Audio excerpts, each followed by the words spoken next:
গণ অভ্যুত্থানে নেতৃত্ব দেওয়া ছাত্রদের নতুন দল ঘিরে রাজনৈতিক মহলে ব্যাপক কৌতূহল বাড়ছে।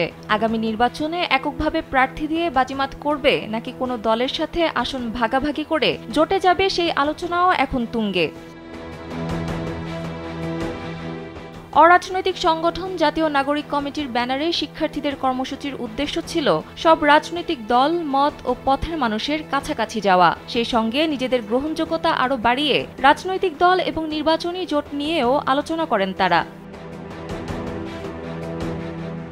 আসন্ন জাতীয় সংসদ নির্বাচন ঘিরে নবগঠিত এনসিপি নতুন নির্বাচনী জোট গড়ার লক্ষ্যে বিএনপি, জামায়াতে ইসলামী সহ একাধিক দলের সঙ্গে বাড়িয়েছে সম্পৃক্ততা।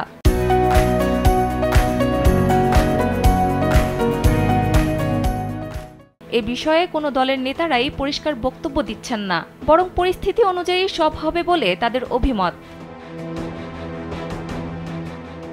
নেতারা বলছেন, প্রকাশ্যে অনেকে বক্তব্য দিলেও ফ্যাসিবাদ বিরোধী আন্দোলনে অংশ নেওয়া রাজনৈতিক দলগুলোর সঙ্গে তাদের যোগাযোগ চলছে। নানা ইস্যুতে খণ্ডিতভাবে বা দলগতভাবেও আলাপ আলোচনা হচ্ছে। রাজনীতিতে যেহেতু শেষ বলে কোনো কথা নেই, তাই জোট হতে পারে, আবার এনসিপি এককভাবেও সব আসনে প্রার্থী দিতে পারে। এনসিপি ও বিভিন্ন রাজনৈতিক দলের নেতাদের সঙ্গে আলাপকালে এমন সব তথ্য পাওয়া গেছে। বিএনপি ও এনসিপি নেতাদের সঙ্গে আলাপকালে জানা গেছে, আগামী নির্বাচন নিয়ে সুস্পষ্ট রোডম্যাপ ঘোষিত হয়নি, ফলে জাতীয় সংসদ নির্বাচন রাজনৈতিক দলগুলোর মধ্যে নানা রকম পরিকল্পনা চলছে।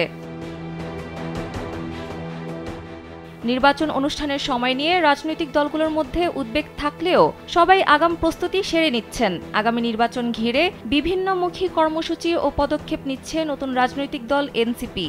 সেই লক্ষ্যে প্রয়োজনে বিএনপির সঙ্গেও রাজনৈতিক বা নির্বাচনী সমঝোতায় যেতে পারে নতুন দলটি।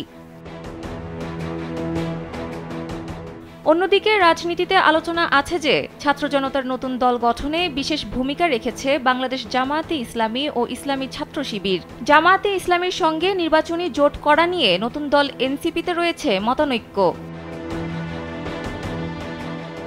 এনসিপির একাধিক নেতা জানান, নতুন রাজনৈতিক দল হিসেবে তাদের অন্যান্য রাজনৈতিক দলের সাথে যোগাযোগ থাকবে, এটাই স্বাভাবিক। আমাদের দল খুব শিগগির প্রতীক চূড়ান্ত করে নিবন্ধনের প্রক্রিয়া শুরু করবে।